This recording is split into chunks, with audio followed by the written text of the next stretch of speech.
بسم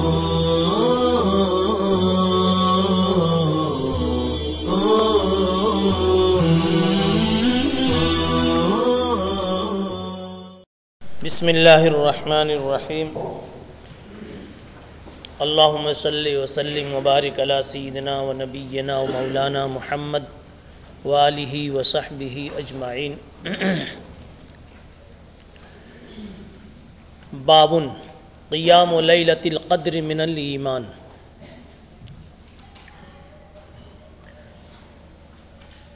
لیلۃ القدر کا قیام ایمان کا ثمرہ ہے۔ من کو اگر بیانیہ لیا جاوے تو منشا اور مولد کے معنی میں ہے، یعنی لیلۃ القدر کا قیام اور لیلۃ القدر کی عبادت ایمان کی وجہ سے نصیب ہوتی ہے۔ یہ من بیانیہ ماننے کی تقدیر میں حاصل ہوگا۔ اور من کو اگر تبعیضیہ لیا جاوے تو یہ ہوگا کہ لیلۃ القدر میں عبادت کا اہتمام یہ بھی ایمان کا ایک جزو ہے، اس کی وجہ سے ایمان کامل ہوتا ہے، ایمان کی ترکیب مرکب ہونا اس کا مکمل ہوتا ہے۔ جیسے کسی شے کے 10-15 اجزاء ہوں تو ہر جزو سے اس کی ترکیب میں اضافہ ہوگا۔ 7 چیزیں آ گئی تو 8ویں چیز سے تھوڑا سا اضافہ ہوا، 8 کے بعد 9ویں چیز سے تھوڑا سا اضافہ ہوا، حتیٰ کہ سارے اجزاء آ گئے تو شے بالکل مکمل ہو گئی۔ تو لیلۃ القدر کا قیام یہ بھی اسی قبیل سے ہے، اور مقصد امام بخاری رحمۃ اللہ علیہ کا وہی ہے جو اب تک سنتے آئے ہیں آپ۔ اور جزئیت کے تعلق سے بھی وہی بات ہے کہ یہ جز ہونا جزو مکمل کی حیثیت سے ہے، جزو مقوم کی حیثیت سے نہیں ہے۔ لیلۃ القدر، لیلۃ القدر کو لیلۃ القدر کیوں کہتے ہیں؟ اس کی تو متعدد وجہیں بیان کی جاتی ہیں، 1-2 آپ بھی سن لیجیے۔ قدر کا ایک معنی ہے تقدیر کے، جیسے آپ نے ایمان مفصل میں پڑھا ہے وَبِالْقَدْرِ خَيْرِهِ وَشَرِّهِ۔ چونکہ لیلۃ القدر میں بندوں کی تفصیلی تقدیریں لکھ دی جاتی ہیں۔ اجمالی بنیادی مرکزی تقدیر تو اسی وقت بن جاتی ہے جب بچہ پیدا ہونے کو ہوتا ہے، ماں کے پیٹ میں ہوتا ہے، اسی وقت کچھ چیزیں اس کی تقدیر میں طے کر دی جاتی ہیں، کتنی زندگی پائے گا اور شقی ہوگا کہ سعید ہوگا وغیرہ وغیرہ۔ لیکن تفصیلی تقدیر جو ہے لیلۃ القدر میں ہر سال پورے سال کی فرشتوں کے حوالے کر دی جاتی، یا یہ کہ تقدیر کے دفتر میں جمع کر دی جاتی۔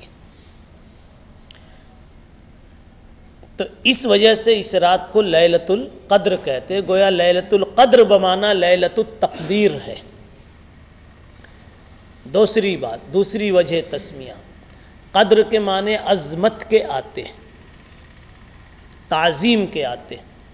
اردو میں بھی قدر و منزلت کا لفظ بولا جاتا ہے۔ یہ رات چونکہ بڑی عظیم رات ہے، اس کا عظیم ہونا قرآن مجید کی سورہ قدر سے ظاہر ہے۔ انا انزلناہ فی لیلۃ القدر وما ادراک، یہ اندازی بتا رہا ہے، وما ادراک، لوگو تم کیا جانو لیلۃ القدر میں کیا ہے۔ یہ ایک انداز جو تعبیر اللہ کی جو تعبیر ہے، اس تعبیر سے اس انداز سے ہی پتہ چلتا ہے کوئی بڑی عظیم رات۔ وما ادراک ما لیلۃ القدر لیلۃ القدر خیر من 1000 شہر، 1000 مہینوں سے بڑھ کر کے، 1000 مہینوں سے بڑھ کر کے اس رات کی حیثیت ہے۔ لیلۃ القدر خیر من الف شہر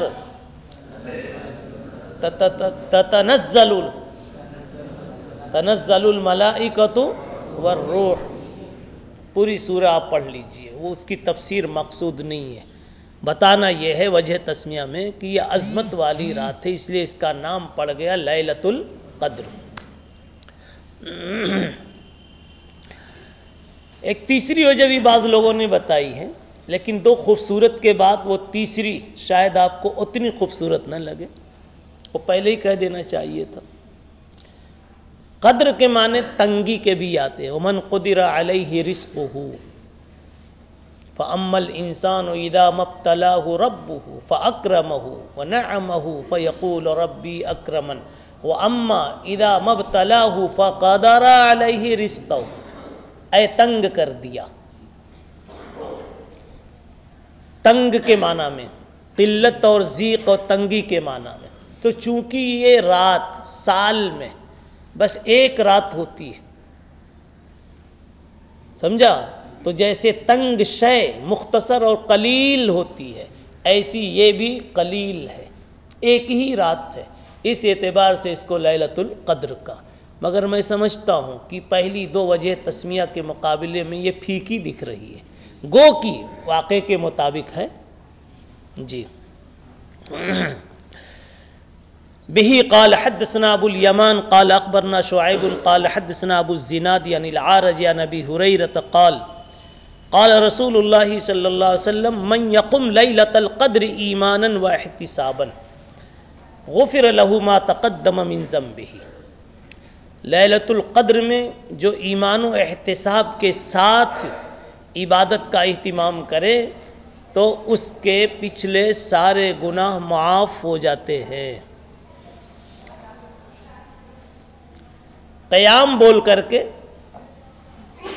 کیفا متفق عبادت کرنا نہیں مراد ہے، اہتمام کرنا، کھڑے ہونا، ٹائٹ ہونا، کمر بستہ ہونا، یعنی اہتمام کی طرف اشارہ، ڈھیلے ڈھالے نہیں. اب کیفا متفق نہیں، مگر پھر بھی رب کریم سے امید یہ ہے کہ کوئی مختصر بھی تھوڑا بھی اگر قیام کر لے، یعنی تھوڑی سی بھی عبادت کر لے لیلۃ القدر میں، تو اللہ تعالیٰ اس کو لیلۃ القدر کے قیام کا بہرحال فائدہ اور اس کا فضل اس کو بھی عطا فرما دیں گے. حتیٰ کہ مشائخ نے لکھا ہے کہ صرف اس نے رات کی 2 نمازیں اور پھر فجر کی نماز جماعت سے پڑھ لی ادھر ادھر مکمل، تو پوری رات اس کی کس میں شمار کی جائے گی؟ عبادت میں. جی یہاں 2 قیدیں بتائی گئی ایماناً و احتساباً کہ رات لیلۃ القدر والی رات میں، وہ لیلۃ القدر والی رات میں یہ اطلاق صحیح ہے. جی لیلۃ القدر کی رات یہ صحیح نہیں ہے. سمجھ میں آ رہی بات؟ لیلۃ القدر والی جو رات ہے، اس رات میں انسان اگر ایمان و احتساب کے ساتھ جاگتا ہے تو اللہ تعالیٰ اس کے گناہ معاف فرما دیتے ہیں. ایمان کا حاصل معلوم ہے، یعنی اللہ کو اللہ مان کر جیسا وہ اپنی ذات و صفات میں ہے ویسا مان کر عبادت کرنا، اور یہ مان کر کہ یہ عبادت اس کا حق ہے اس لیے ہم کر رہے ہیں، اس لیے کہ اس کی صفات میں یہ ہے کہ وہ الہ ہے، اور الہ ہے تو وہ معبود ہے، اور معبود ہے تو ہم اس کے سامنے عابد ہیں. تو یہ جو عبادت کر رہے ہیں لیلۃ القدر میں، یہ اس کا حق ہے. تو ایمانن کا ترجمہ یہ ہوگا گویا خدا کے لیے عبادت کرے لیلۃ القدر میں، عبادت کو اس کا حق مان کر، اپنا فریضہ مان کر. یہ ایمانن کی تشریح. وَاحتسابًا، احتساب کیا چیز ہے؟ اس کا ایک معنی لوگ اخلاص سے کر دیتے اور کہتے ہیں کہ ریا وغیرہ سے احتراز مقصود ہے، یعنی عبادت کرے اخلاص کے ساتھ خالص اللہ کو راضی کرنے کے لیے، نہ کہ ریاکاری اور سمع و شہرت کے لیے. یہ معنی بعض لوگوں نے لیا ہے، لیکن محدثین کی ایک دوسری جماعت کہتی ہے کہ اس کا حاصل اخلاص سے بھی اوپر کوئی اور چیز ہے، اخلاص سے ہٹ کر ہے، اخلاص سے زائد کوئی چیز ہے، وہ ہے طلب للاجر ابتغاء للثواب ابتغاء لمرضات اللہ، یعنی ایمانن میں تو یہ تھا کہ اللہ کا حق سمجھ کر اللہ کی یہ عبادت کرنا، اور احتساباً کا مطلب یہ ہے کہ اللہ کو خوش کرنے کے جذبے سے یا اللہ سے کچھ لینے کے جذبے سے، اس لیے کہ ہم بندہ ہیں، ہم کو اللہ سے ملے نہیں تو ہمارا کام چلنے والا نہیں، نہ اس دنیا میں نہ آخرت میں، تو اس لیے اللہ سے لینے کے جذبے سے کوئی عمل کرنا، یہ احتساب کے ساتھ کرنا۔ علامہ شبیر احمد عثمانی رحمۃ اللہ علیہ نے اس موقع پر اپنے درس میں فرمایا، جو فضل الباری کے نام سے وہ سبق چھپا ہوا ہے، اس میں فرمایا کہ احتساب کا لفظ جو حدیثوں میں آیا ہے، سمجھ میں یہ آتا ہے کہ یہ ایمان و اخلاص سے کسی امر زائد کی طرف یہ اشارہ کر رہا ہے۔ یہ لفظ احتسب یحتسب و احتساب کے معنی ہے گمان کرنا، خیال رکھنا، امید باندھنا، تو یہ امید باندھنا، گمان رکھنا، یہ چیز ایسی ہے، اس سے پتہ چل رہا ہے کہ کچھ اللہ سے لینے کی بات ہے، اللہ سے لینے کا جذبہ اس وقت شامل ہونا چاہیے، اس لیے طلب للاجر کی تعبیر جو ہے یہ زیادہ مناسب ہے۔ اور اس حدیث کا اب اس تشریح کے ساتھ مطلب یہ ہوگا کہ بندہ جب کوئی نیکی کرے، کوئی عبادت کرے، تو اس میں دو باتیں اس کے پیش نظر ہونی چاہیے۔ ایک ایمانن کے تقاضے سے یہ کہ یہ جو عبادت کر رہا ہوں یہ اللہ کا حق ہے، مجھے اللہ کا حق اللہ کو دینا، اسی لیے کہا جاتا ہے واسطے اللہ کے، ظہر کی 4 فرض واسطے اللہ کے، جی، تو ایک جذبہ تو ہونا چاہیے کہ ہمیں صاحب حق کا حق دینا ہے، یعنی اپنے معبود کا حق دینا ہے۔ دوسرا جذبہ یہ ہونا چاہیے کہ وہ ہمارا رب ہے، کام بنانے والا ہے، ہماری مشکلات کا علاج اور حل وہاں ہے، تو اس سے ہم کو کچھ لینا بھی ہے، اس سے ہم کو کچھ لینا بھی ہے، یا یوں کہ اس کو خوش کرنا ہے تاکہ وہ ہمارا کام بناتا رہے، یہاں بھی اور آخرت میں بھی۔ یہ 2 نیتیں مستحضر ہونی چاہیے، اگر یہ 2 نیتیں مستحضر ہیں تو سمجھ جاؤ اس کی عبادت میں کمال ہے۔ لیکن اگر اتنی تفصیل کے ساتھ استحضار نہیں ہوا، بس اتنا استحضار ہے کہ ہمارا فریضہ ہے، ہمیں ظہر کی ادائیگی کرنی ہے، ہمارا فریضہ ہے، ہمیں ظہر کا فرض پڑھنا ہے، یا لیلۃ القدر میں ہمارے ذمے ہے، لگایا گیا ہے، بتایا گیا ہے، اس لیے ہمیں عبادت کرنی ہے۔ اگر اپنا فریضہ سمجھ کر، اپنی ذمہ داری سمجھ کر اگر وہ کر لیتا ہے، ثواب کا خیال نہیں گزرتا، تب بھی ثواب ضرور پائے گا۔ یہ اور سی بات ہے کہ استحضار طلب ثواب کی صورت میں، استحضار طلب ثواب کی صورت میں اس کا ثواب ضرور بڑھ جائے گا۔ اچھا، ہوتا یہ ہے بچوں کہ ابتدا میں تو استحضار ہوتا ہے تفصیل کے ساتھ، اور بعد میں جب وہ عمل عادت میں شامل ہو جاتا ہے تو اس کا استحضار مجمل ہو جاتا ہے۔ جیسے پہلے دن آپ جب مسلمان ہو، کوئی آدمی مسلمان ہو اور اس کو نماز کے لیے مسجد میں بھیجا جاوے تو اس کو استحضار خوب ہوتا ہے کہ یہ ایک اللہ کا حق ہے، فرض ہے، وہ ادا کرنے جا رہا ہوں۔ اور وہی جب پرانا ہو گیا اور ہمارے تمہارے طرح سے پکا مسلمان ہو گیا، موروثی مسلمان ہو گیا، تو اب ہوا یہ کہ اس کی عادت بن گئی، تو روزانہ جاتے وقت اتنا مفصل استحضار نہیں کرتا، خالی اتنا خیال آتا ہے کہ ایک میرا فرض ہے ادا کرنے جا رہا ہوں، مگر یہ اجمال بھی پچھلی ابتدائی تفصیل سے مربوط مانا جائے گا، اس لیے کہ ہر عمل کے ساتھ تفصیلی استحضار مشکل بھی ہوتا ہے، سمجھا؟ اور ایک مرتبہ جب تفصیل کے ساتھ دماغ میں یہ بات گھما لی اور اس کو کبھی مقطوع نہیں کیا، کٹ نہیں کیا، تو وہ باقی مانا جائے گا۔ اسی طریقے سے ایک مرتبہ جب ہم نے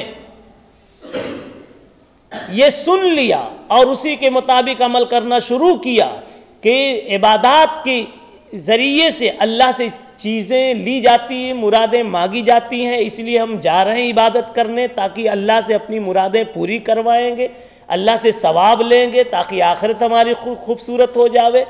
شروع میں یہ تفصیلی استحضار ہوتا ہے، پھر بعد میں اس میں اجمال کی اور ابہام کی کیفیت ہو جاتی ہے، مگر یہ کہ اگر اسے کھولا جائے، پھیلایا جائے، پوچھا جائے تو یہی کہے گا کہ اس لیے ہم نے نماز پڑھی یا لیلۃ القدر میں قیام کیا تاکہ اللہ کی طرف سے جو تقاضا ہے وہ پورا ہو جائے اور اللہ سے جو ہمیں لینا ہے وہ ہمیں مل جاوے۔ یعنی ہوتا ہے مبہم، مجمل، لیکن جب اس کا بیان طلب کیا جائے تو یہی بیان نکلے گا ایماناً اور احتساباً۔ بعض لوگوں نے اس میں یہ کہہ دیا کہ اگر یہ خیال ثواب لینے کا وقت پر پیدا نہیں ہوا تو ثواب حاصل نہیں ہوگا، عبادت کا فریضہ ادا ہو جائے گا، لیکن یہ بات معقول نہیں ہے اور یہ بات سمجھ بھی نہیں آتی، اس لیے کہ جب وہ عبادت بنی ہی اس لیے ہے کہ ایک یہ کہ اس کے کرنے والے کا فریضہ ادا ہو جائے، دوسرے کرنے والے کو اس کا اجر دے دیا جاوے، تو اب ہمیں چاہے اس کا استحضار ہو چاہے نہ ہو، ہر صورت میں دونوں چیزیں مرتب ہونے والی ہیں۔ اس کی مثال ایسے سمجھیں، جیسے دوا جب ہم لے کر آتے تو پہلی خوراک جب کھاتے تو اس وقت استحضار ہوتا ہے، اس لیے کھا رہا ہوں تاکہ میرا مرض دور ہو جاوے، لیکن وہ چونکہ مہینے بھر کھانی ہے تو روزانہ کی ڈیوٹی میں اور روزانہ کے معمول میں وہ چیز شامل ہو جاتی، تو ہر مرتبہ کھاتے ہوئے حصول شفا کا خیال نہیں گزرتا، مگر اگر پوچھا جاوے کہ کیوں کھا رہے ہو تو اس کے ذہن میں کہیں نہ کہیں یہ بات چھپی ہوئی ملے گی اور یہ جواب وہاں سے آئے گا کہ ارے بھائی بیماری کے علاج کے لیے اور شفا کے لیے کھا رہا ہوں۔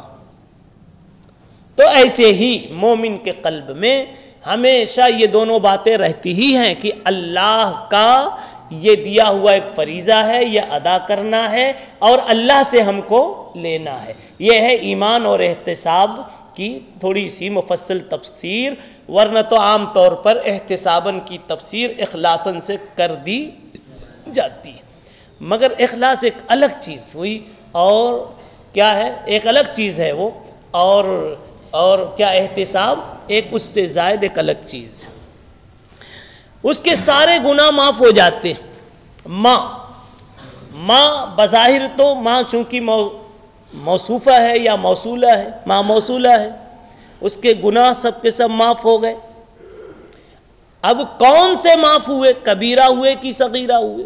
بظاہر تو عام ہے، لیکن دوسرے قرائن سے، دوسری نصوص سے یہ عام خصہ عنہ البعض ہے، یعنی جیسا کہ پہلے سے طے ہے اور ترمذی شریف کے ایک سبق میں بندہ بتا چکا آپ کو کیا کہ صغائر ہی معاف ہوتے ہیں فضائل کی بنیاد پر، حسنات کی بنیاد پر، کبائر تو محتاج توبہ ہوا کرتے ہیں، کبیرہ گناہ بغیر توبہ کے معاف نہیں ہوتے۔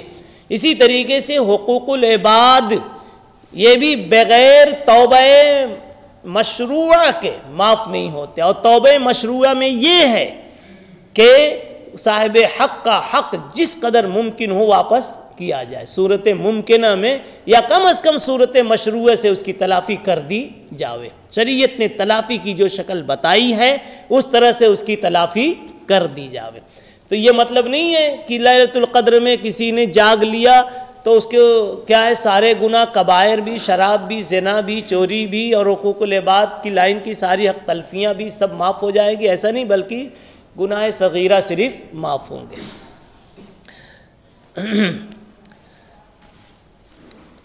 سبحان اللہ و بحمدہ، سبحان